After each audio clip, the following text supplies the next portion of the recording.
120 Black Panthers killed by the FBI. What did the government do to its own citizens? In the late 1960s and throughout the 1970s, the United States government waged a secret war against its own citizens, not foreign enemies, not terrorists from distant lands, but young Black Americans whose crime was demanding equality, feeding hungry children, and organizing their communities for self-defense. This wasn't conspiracy theory or paranoid imagination. This was COINTELPRO, the FBI's counterintelligence program, a systematic campaign of surveillance, infiltration, psychological warfare, false imprisonment, and assassination that targeted the Black Panther Party with a ferocity that can only be described as domestic terrorism conducted by the state itself. FBI Director J. Edgar Hoover declared the Panthers the greatest threat to the internal security of the country and mobilized the full power of federal law enforcement to destroy them by any means necessary. What followed was a coordinated campaign of murder, imprisonment, and terror that killed dozens, imprisoned hundreds, and traumatized thousands. These weren't criminals, they weren't terrorists, they were community organizers, breakfast program volunteers, and young people who believed Black lives mattered before that phrase existed. Here are 25 Black Panthers and allied activists who were assassinated, murdered, or killed under suspicious circumstances during the FBI's war on Black liberation, a war whose documentation has been declassified and proven, whose perpetrators have been identified, and whose victims deserve to be remembered as American citizens murdered by their own government. 1. Fred Hampton, murdered in his sleep at age 21. December 4, 1969, 4:45 a.m., Chicago. Fred Hampton, 21 years old, chairman of the Illinois Black Panther Party, lay sleeping in his apartment next to his pregnant fiancée, Deborah Johnson. He had been drugged earlier that evening. His bodyguard, William O'Neill, secretly working for the FBI, had slipped barbiturates into his drink to ensure he wouldn't wake up. At 4:45 a.m., 14 Chicago police officers armed with machine guns, shotguns, and handguns raided the apartment in what they claimed was a search for illegal weapons. They fired between 90 and 99 shots. The Panthers fired one, a single bullet from Mark Clark's gun as he died in the first seconds of the assault. Fred Hampton never had a chance to wake up. He was shot twice in the head while lying in his bed, executed at point-blank range while unconscious from the drugs his FBI informant had given him. The police dragged his body out, and witnesses reported hearing officers say, "He's good and dead now." Deborah Johnson, 9 months pregnant, was dragged over her fiancé's blood and arrested. The police held a press conference the same day claiming the Panthers had ambushed them and they'd returned fire in self-defense. They displayed one bullet hole they claimed came from Panther guns. Forensic analysis later proved that 98 of 99 shots came from police weapons.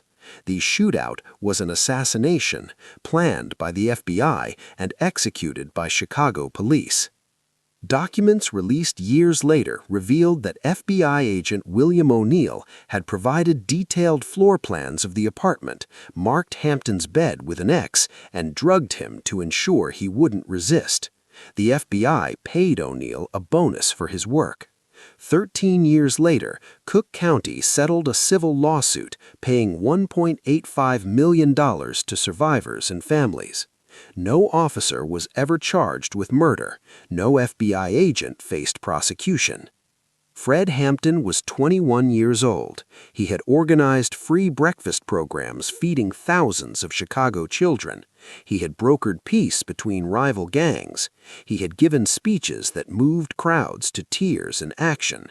He was a father-to-be, and his government murdered him in his sleep because he was too effective, too charismatic, too dangerous to the status quo that depended on black people remaining divided, disorganized, and defeated. 2. Mark Clark, killed instantly in the Fred Hampton raid. Mark Clark was 22 years old, a Panther from Peoria who had come to Chicago to help with defense coordination. He was sitting in a chair near the front door of Fred Hampton's apartment, serving as security, when police burst through at 4:45 a.m. Clark was shot immediately, multiple times, killing him almost instantly. As he died, his finger reflexively pulled the trigger of his shotgun once, the single bullet that police would later claim as evidence of a shootout, justifying their 98 shots in return. Mark Clark never fired at police intentionally. He was killed before he could react, before he could defend himself or anyone else. His death was as planned and deliberate as Hampton's. The FBI knew he would be there. William O'Neill's floor plan showed his position. The raid was timed for maximum casualties, not for arrests. Mark Clark's crime was being a Black Panther, being in that apartment, and being black in America at a time when the government had decided that black liberation movements would be crushed by any means necessary. His family received no justice. His killers faced no consequences. His name is often forgotten in discussions of the Hampton assassination, remembered only as "and Mark Clark" when the raid is mentioned. But Mark Clark was a full human being, with family, with purpose, with a life that mattered, a life stolen by a government that feared organized black resistance more than it valued the lives of its own citizens. 3. Bobby Hutton, shot while surrendering, hands up, age 17. April 6, 1968, Oakland. Bobby Hutton was 17 years old, the very first member recruited into the Black Panther Party, known as Lil Bobby because of his youth and small stature. 2 days after Martin Luther King Jr.'s assassination, tension in Oakland was explosive. That night, Bobby and Eldridge Cleaver were involved in a confrontation with Oakland police that escalated into a shootout. After 90 minutes of gunfire, the building where they'd taken cover was set on fire with tear gas canisters. Bobby and Eldridge decided to surrender. They stripped to their underwear to show they carried no weapons. They walked out with their hands raised, completely exposed, clearly unarmed. Eldridge was wounded but taken into custody. Bobby Hutton was 17 years old, hands in the air, wearing only underwear, obviously surrendering. Oakland police shot him more than 12 times. They claimed he was trying to run or trying to escape. Multiple witnesses, including Eldridge Cleaver, said Bobby was surrendering, hands up, when police opened fire. He was shot so many times that his small body was nearly destroyed. Police prevented ambulances from reaching him for over 20 minutes while he bled out. They claimed they were securing the scene. Bobby Hutton was the Black Panther Party's first recruit and its first martyr, murdered by police while surrendering, hands up, 17 years old. His death galvanized the Panthers and radicalized thousands who understood that even total surrender, even obvious non-threat, even being a child wouldn't protect black people from police violence. The officers who killed him faced no charges. His death was ruled justifiable. 7,000 people attended his funeral. Brando spoke at his memorial, refusing a role in a major film to attend, saying, "The killing of Bobby Hutton has made me realize how much I have to learn about what is happening in America." 4. Bunchy Carter, murdered on UCLA campus, FBI instigated violence. January 17, 1969, UCLA campus. Alprentice Bunchy Carter was 26 years old, a former gang leader who had transformed himself into the founder of the Southern California Black Panther Party. That day, he attended a meeting in Campbell Hall, regarding the establishment of a Black Studies program. The FBI had spent months infiltrating both the Panthers and a rival group called U.S. Organization, sending forged letters designed to inflame tensions and create violent conflict between the two organizations.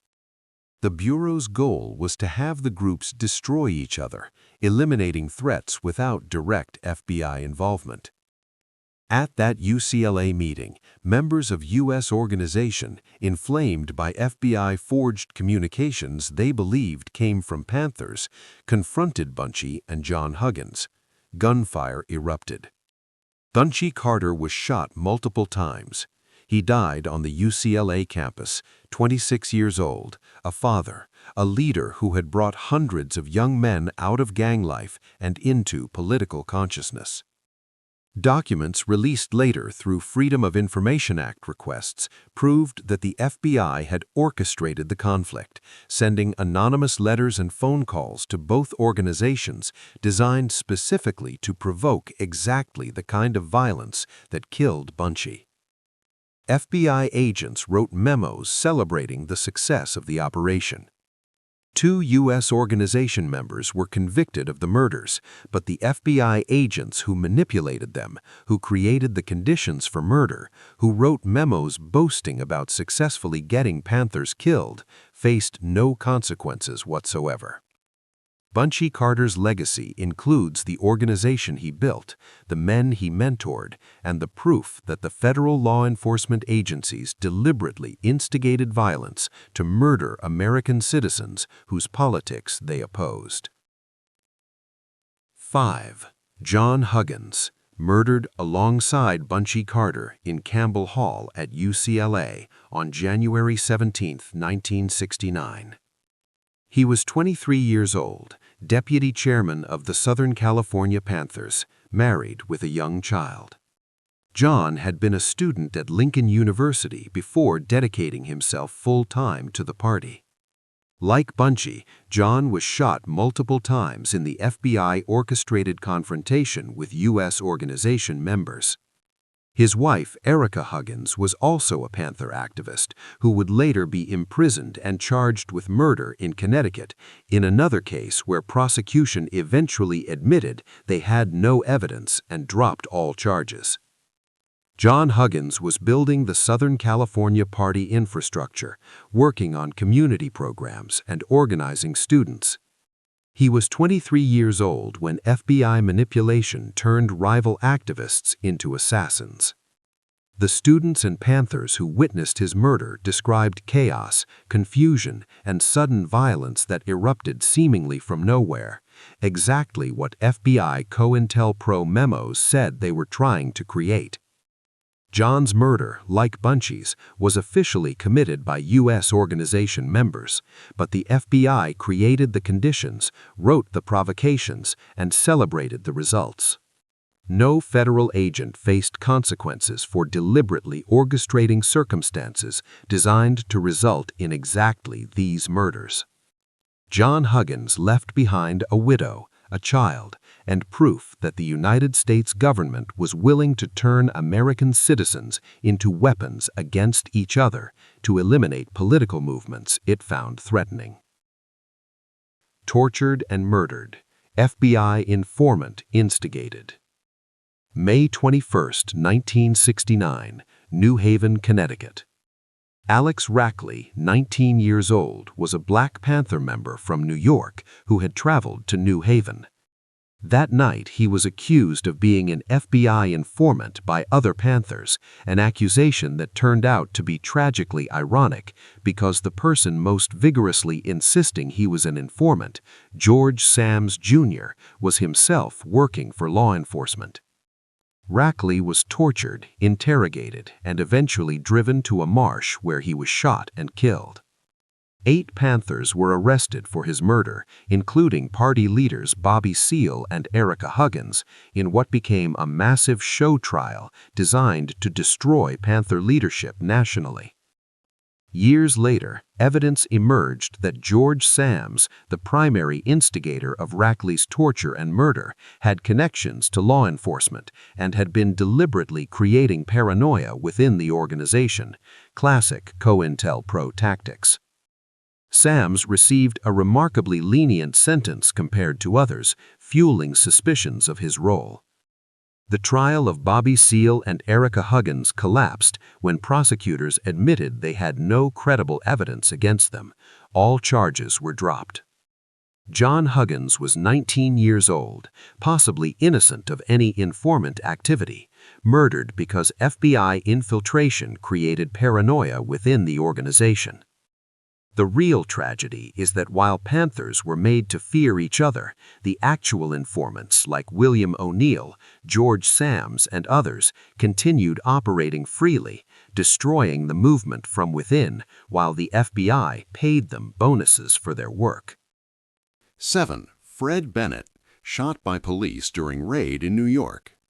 Fred Bennett was a New York Black Panther killed during one of the many violent police raids on Panther offices and homes that characterized the late 1960s and early 1970s.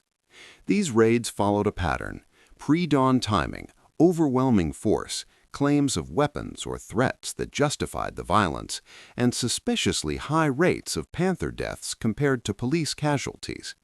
Fred Bennett's death fit this pattern exactly. Police claimed they were executing a search warrant, that Panthers opened fire first, that they returned fire in self-defense. Panther survivors and community witnesses told different stories of militarized assaults, of police firing first, of execution-style shootings. Fred Bennett died in his 20s, one of dozens of Panthers killed in police raids across the country during this period.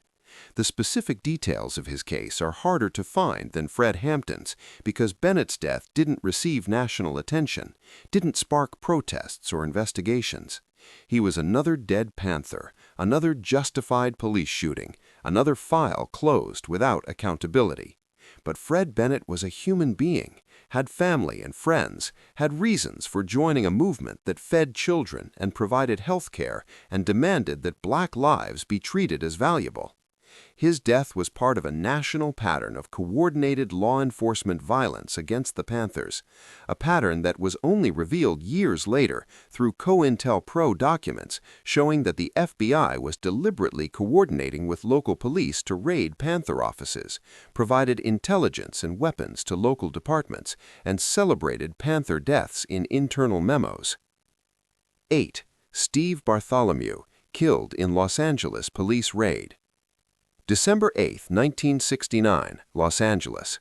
Just 4 days after Fred Hampton and Mark Clark were murdered in Chicago, Los Angeles police launched a pre-dawn raid on the Los Angeles Black Panther headquarters. The assault began at 5:30 a.m., with SWAT teams using military tactics, automatic weapons, and overwhelming force. The raid lasted over 4 hours, with police firing thousands of rounds into the building.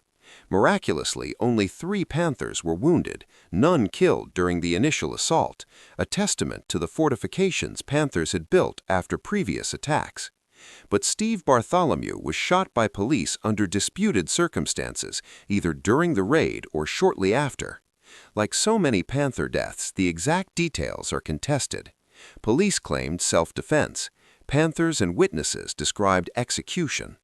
What is undisputed is that Steve Bartholomew died as a result of this raid, one of countless violent assaults on Panther offices across the country. The LA raid was later revealed to have been coordinated with FBI intelligence, part of the national COINTELPRO campaign. The timing, just days after Hampton and Clark's murders, suggests coordination, a national effort to crush the Panthers through simultaneous violent assaults. Steve Bartholomew's death received little national attention, overshadowed by the Hampton assassination and the dramatic nature of the LA shootout. But his life mattered. His murder was part of a government campaign, and his name deserves to be remembered alongside the better-known victims of COINTELPRO violence. 9. Robert Lawrence, murdered in police custody, ruled suicide but widely suspected to be murder. This pattern, Panthers dying in jail cells, deaths ruled suicide or accidents despite suspicious evidence, repeated across the country during the COINTELPRO era. Lawrence allegedly hanged himself in his cell, but family members and fellow Panthers questioned how it was possible, noted injuries inconsistent with hanging, and pointed to the convenient timing of his death during a period when police wanted him to inform on other Panthers. Similar suicides occurred in multiple cities. Panthers who were vocal, who refused to cooperate, who were viewed as leaders, suddenly dying in custody with explanations that strained credulity. Coroners employed by the same jurisdictions whose police departments were being accused of murder would inevitably rule the death suicide or accident. Investigations would be perfunctory, and cases would close. Robert Lawrence's family never believed the official story. Fellow Panthers understood his death as part of the broader campaign. Whether Lawrence was murdered outright or driven to suicide through psychological torture, another COINTELPRO tactic documented in FBI memos, his death resulted directly from his activism and his targeting by law enforcement. His case represents dozens of Panthers who died in custody, their deaths unexplained, uninvestigated, and unavenged. 10. George Jackson, shot in prison during escape attempt. August 21, 1971, San Quentin Prison. George Jackson was 29 years old, imprisoned since age 18 for stealing $70 from a gas station. His sentence extended indefinitely because of his political activism in prison. Jackson had become one of the most influential revolutionary voices in America, author of Soledad Brother, founder of the Black guerrilla family, and a symbol of prison resistance. The official story is that Jackson was attempting to escape, had somehow obtained a gun, took hostages, and was shot by guards as he ran across the prison yard. The problems with this story are numerous and glaring. How did Jackson get a gun in maximum security? Why would he attempt a doomed escape when he knew he was under constant surveillance? Why were so many aspects of the official narrative contradicted by witnesses? Many believe Jackson was assassinated by prison authorities working with or at the direction of law enforcement agencies that wanted him dead. FBI documents show Jackson was under intense surveillance and considered extremely dangerous because of his ability to radicalize other prisoners and his connections to outside revolutionary movements. 3 guards died during the incident along with Jackson and 2 other prisoners. The San Quentin Six were charged with the guards' murders in a trial that revealed massive inconsistencies in the prosecution's case. George Jackson's death eliminated one of the most articulate and militant voices of Black Revolution. Whether it was an assassination or a provoked situation designed to give authorities justification to kill him, his death served the government's interest in silencing revolutionary prisoners. His brother Jonathan Jackson had been killed the year before in a courthouse shootout, and his death had radicalized George even further. The Jackson brothers became symbols of prison resistance and state violence against political prisoners. 11. Jonathan Jackson, killed in courthouse shootout at age 17. August 7, 1970, Marin County Courthouse, California. Jonathan Jackson was 17 years old, younger brother of imprisoned revolutionary George Jackson, when he walked into a courthouse carrying weapons. His intention was to take hostages and demand the release of the Soledad brothers, 3 prisoners including his brother George, who were facing murder charges for a prison guard's death. Jonathan took Judge Harold Haley, prosecutor Gary Thomas, and 3 jurors hostage, arming 3 prisoners who were in court for testimony: James McLean, William Christmas, and Rochelle Maggi. The escape attempt ended in gunfire in the courthouse parking lot. Jonathan Jackson, Judge Haley, and prisoners McLean and Christmas were killed. Prosecutor Thomas and Rochelle Maggi were wounded. The weapons were traced to Angela Davis, leading to her arrest and nationally publicized trial for murder, kidnapping, and conspiracy, charges she was eventually acquitted of after it was proven she had no knowledge of Jonathan's plans. Jonathan Jackson was 17 years old. He idolized his older brother. He had watched the legal system destroy George's life over a $70 robbery. He had seen his brilliant revolutionary brother caged and targeted for his political beliefs. His desperate, doomed action came from watching his brother die slowly in prison while authorities ensured he would never be free. Whether Jonathan's courthouse raid was brave rebellion or tragic miscalculation, his death at 17 was the direct result of a prison system that tortured his brother and a legal system that destroyed black families. The FBI had extensive surveillance on both Jackson brothers. They knew Jonathan was desperate. They could have intervened before the courthouse. Instead, they watched, documented, and then used the tragedy to target Angela Davis and other revolutionaries. 12. Sandra Lane Pratt, murdered in bed next to Geronimo Pratt. December 1968, Los Angeles. Sandra Red Lane Pratt was the wife of Geronimo Pratt, Elmer Geronimo Pratt, a decorated Vietnam veteran who became a high-ranking Black Panther leader in Los Angeles. Sandra was 8 months pregnant when she was shot and killed while lying in bed next to her husband during what appeared to be a targeted assassination attempt targeting Geronimo. The official investigation was cursory. No one was ever arrested or charged. The case was filed away as an unsolved murder. But the circumstances suggest this was an assassination attempt targeting Geronimo that killed Sandra instead or alongside him. Geronimo survived but was devastated by his wife's murder.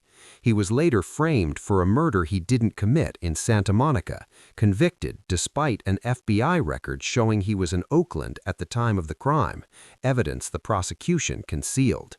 Geronimo Pratt's murder was never solved, but the pattern is clear. Geronimo was targeted for assassination or neutralization.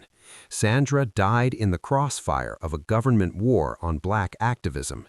She was pregnant, she was in her own bed, she was murdered, and no one was ever held accountable because investigating her death might have revealed the larger campaign of violence against the Panthers. Her memory has been nearly erased from history. Her name is rarely mentioned, but Sandra Pratt was a victim of COINTELPRO as surely as Fred Hampton, murdered because of who she loved and what he represented.